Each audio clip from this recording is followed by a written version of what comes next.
ذوالفقار علی بھٹو آج اگر پاکستان کی سیاست اس موڑ پہ کھڑی ہے کہ ایک طرف ڈکٹیٹرشپ ہے اور ایک طرف جمہوریت ہے, تو میرا خیال ہے کہ یہ لکیر ذوالفقار علی بھٹو کی شہادت میں بہت واضح. جی بالکل, میں سمجھتا ہوں کہ مجھے یاد پڑتا ہے کہ میں نے ان کی آخری اسپیچ پارلیمنٹ میں موجود تھا, وہ میں نے سنی تھی, دی ہاؤنڈز آر آفٹر می, اور انٹرنیشنل اسٹیبلشمنٹ کو انہوں نے کہا تھا, اور وہ بولڈ فیصلے بھی لے لیتے تھے, جیسے اٹامک راجہ بازار میں جو خط لہرا جی, اور سارا انہوں نے جو بات کی اس پہ باقاعدہ فیصلہ کر لیا گیا تھا, اور وہ پھر مینج کیا گیا. جوڈیشل مرڈر اس میں خود میں نے ججز سے بات کی اور انٹرنیشنل لیول کے بھی لوگوں سے بات کی, جورسٹ سے, وہ کہتے ہیں واقعی وہ جوڈیشل مرڈر ہے, جیسے یہاں پہ پیپلز پارٹی والے لوگ کہتے ہیں. ان کا میں نے ایک کارنامہ ایک خوب اپنے طور پہ اپنی آنکھوں سے دیکھا. میں ان دنوں بیوروکریسی میں تھا, ایک CSS آفیسر تھا, تو ہماری طرف سے جو فائلز جاتی تھی, وہ فائلز کے اندر میں دیکھتا ہوں کہ وزیر اعظم کے بارے میں ہم کہتے ہیں کہ ان کو بڑا اہل ہونا چاہیے, بڑا ذہین ہونا چاہیے. ٹاپ یعنی گریڈ 17 سے 22 تک کا جو بیوروکریٹ ہے, وہ کچھ لکھ رہا ہوتا تھا, وزیر اعظم اس میں سے نوٹ شیٹ میں ایک لائن ڈرا کر کے 2 صفوں کا نوٹ لکھتے تھے. لوگ دھنگ رہ جاتے تھے کہ اتنی نالج ان کے پاس کہاں سے آئی, اور پھر اس کا مطلب کہ وہ پوری پڑھتے بھی تھے, اتنا یعنی زیادہ ان کا مطالعہ تھا. ایسا نہیں ہے کہ پرائم منسٹر بھارت سے تجارت کی بطور وزیر تجارت اجازت دے دیتا ہے اور اس کے بعد وہ کہتا ہے کہ اس معیار کا جب ہم نے وزیر اعظم دیکھا ہوگا, اس کے بعد وزیر اعظم ہمیں بالکل ہی. حامد خان صاحب, آپ سے میں پھر حامد ولید کی طرف آتا ہوں. پیپلز پارٹی بھٹو صاحب کا نام لے کے اب تک سیاست کر رہی ہے, لیکن اب یہ پیپلز پارٹی وہ پیپلز پارٹی تو نہیں ہے جو ذوالفقار علی بھٹو کے آئیڈیالوجی پہ تھی, اور محترمہ بے نظیر بھٹو نے کسی حد تک بھٹو آئیڈیالوجی کو فالو کیا. ان کے پاس وہ بھٹو کا وہ تو موجود ہے, نام تو موجود ہے, لیکن یہ کب تک اس طرح سیاست رہے گی؟ رانا صاحب بالکل ٹھیک کہہ رہے ہیں. جو بھٹو کی لیگیسی ہے نا, اس کو بڑی بری طرح ڈیمیج کیا. جب پچھلا آصف زرداری کا جو پچھلا دور حکومت تھا, میں سمجھتا ہوں کہ اس میں اتنی کوتاہیاں ہوئی, جتنی جب اسٹیبلشمنٹ سے ایک کمپرومائز کی بات آتی ہے تو اس کے بعد سمجھیں کہ آپ اس بھٹوازم کو ختم کر دیتے ہیں, جس بھٹو نے جیل میں پھانسی کا پھندا گلے سے لگا لیا لیکن کمپرومائز نہیں کیا. جب اسے کہا گیا کہ جی آپ کو ملک سے باہر بھیج دیتے ہیں, تو اس نے کہا کہ میں پاکستان میں اپنے عوام ملک کے اندر جان دینا پسند کروں گا اور بزدل کی طرح بھاگنا نہیں چاہوں گا. پھر اس کے بعد آپ نے دیکھا جی کرنل صاحب نے جو کتاب لکھی تھی, جو ان کے جیل میں تھے, جیلر تھے, تو انہوں نے بڑا واضح جو چیزیں لکھی ذوالفقار علی بھٹو کے حوالے سے.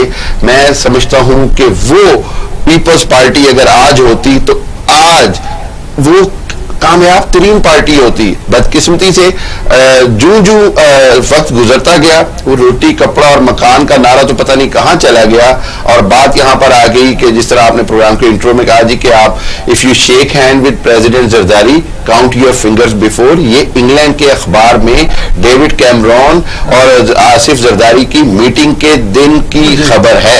انگلینڈ کا اخبار یہ خبر لگاتا ہے کہ Mr. Prime Minister of England, when you meet with President Zardari, count your fingers after shaking hands.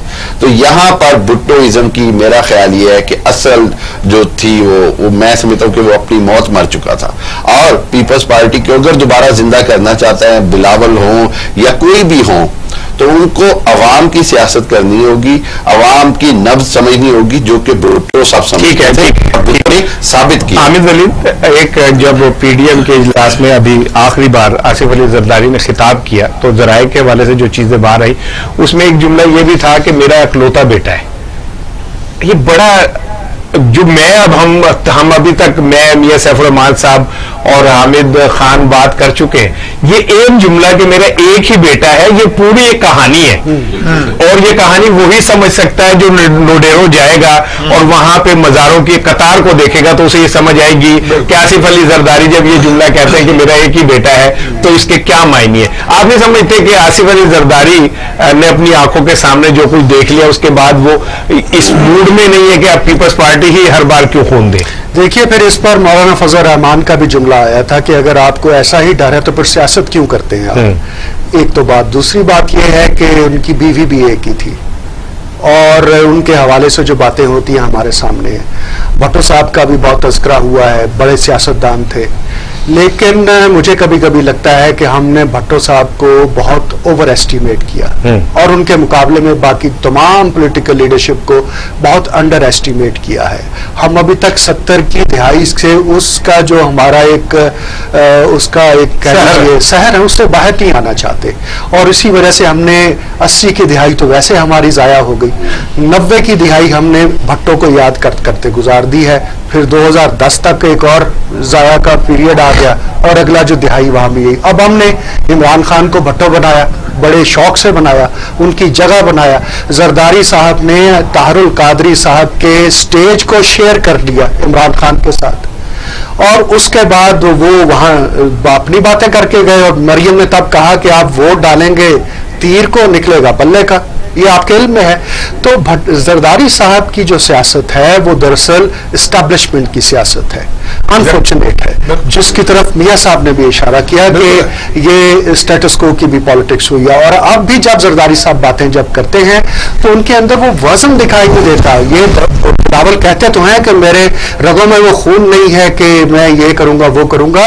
بھائی جب آپ تنظیم سازی کا تانا دیتے ہیں, جب آپ کہتے ہیں کہ ہنستے ہیں دانت نکال کے وہ آپ لیڈر ہیں, لیکن آپ پھر زرداری کا خون دکھائی دیتے ہیں.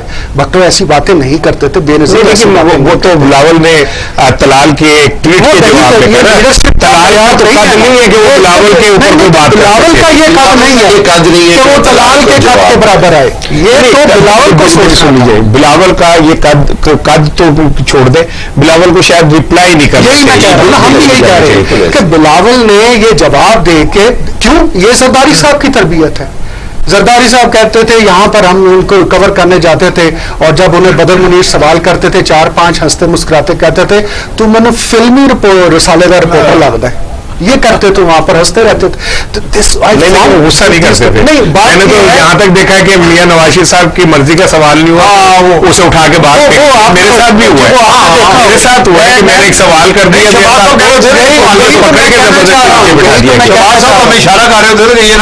یہی میں کہنا چاہ رہا ہوں کہ ہم نے بھٹو کو بہت اوور ایسٹیمیٹ کر دیا, نواز شریف کو بہت انڈر ایسٹیمیٹ کر دیا, اور نتیجے یعنی آپ نواز شریف اور بھٹو کو کمپیئر کر رہے ہیں. ہمارے پاس عمران خان آ گیا, اور ہم نے پچھلے 2.5 برس میں دیکھ لیا, ہم نے ایسٹیمیٹ کر لیا. اس کو تو ماشاءاللہ ایسا ایسٹیمیٹ کیا ہوا ہے کہ آپ دل نہیں کرتے ان کو کچھ کہنے کو. ٹھیک ہے, تو اس کانٹیکسٹ میں اب یہ جو کچھ ہوا ہے, اصل میں مجھے لگتا ہے ہماری اسٹیبلشمنٹ ابھی ہاف نیوٹرل ہوئی ہے.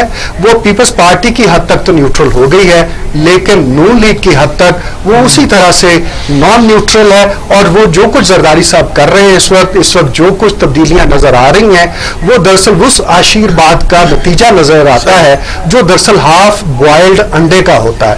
تو ہاف نیوٹرل اسٹیبلشمنٹ کے وقت میں ایسا ہی ہوتا ہے. ابھی اور بہت کچھ ایسا ہوگا, ہم سب حیرانی سے دیکھیں گے, ایک زرداری سب پر بھاری نظر آئے گا, لیکن پھر کچھ نہیں. ایک لائن میں اس میں بڑی اچھی انہوں نے بات کی. محترمہ بے نظیر بھٹو, اب لیڈرشپ کی ہم بات کریں, انہوں نے کہا تھا, انگریزی میں بولتا ہوں, جو there are challenges in life and leadership is predicated on the capacity to absorb defeat and overcome it.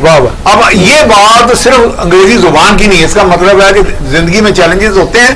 Leadership کس چیز کا نام ہے؟ شکست کو ابزارو کرنا, شکست کو جذب کرنا, اور اس کو پھر اس کے اوپر عبور پانا. ٹھیک ہے حامد, میں ابھی جیسے حامد ولید کی گفتگو ہو رہی تھی اس پہ کہ جی زرداری اسٹیبلشمنٹ کا مورا ہے, اور زرداری نے جب یہ کہا کہ میرا ایک ہی بیٹا ہے تو مولانا فضل الرحمان نے کہا کہ پھر آپ سیاست نہ کریں. مولانا فضل الرحمان کے اسٹیبلشمنٹ کے بغیر سیاست کر لیتے؟ وہ جو دھرنے سے لے کے اور لانگ مارچ سے لے کے اور وہ جو استعفوں کا وہ لے کے آئے تھے. میں حامد ولید صاحب نے جس طرح 80 کی دہائی اور پھر 90 کی دہائی کی بات کی, تو 90 کی دہائی میں ہمارے پولیٹیشینز نے ہی خود اتنی ڈرٹی پالیٹکس کی کہ جس کے نتیجے میں ہم نے 1999 اور پھر اگلے 10 سال بھگتے. اس کے سب سے بڑے قصوروار ہمارے اپنے پالیٹیشینز تھے, چاہے وہ بے نظیر ہوں یا نواز شریف ہوں. اسی وجہ سے آج ہم جب بحثیت صحافی صحافت کے طالب علم کے جب 90 کی سیاست کی بات اگلی مثالوں میں دیتے ہیں کہ جی اب پھر 90 کی دہائی کی سیاست شروع ہوگی, تو ہم سب یہ جانتے ہیں کہ اس کے اندر سیاست دانوں نے کتنا گندا رول پلے کیا کہ ہر وقت جیسے ہی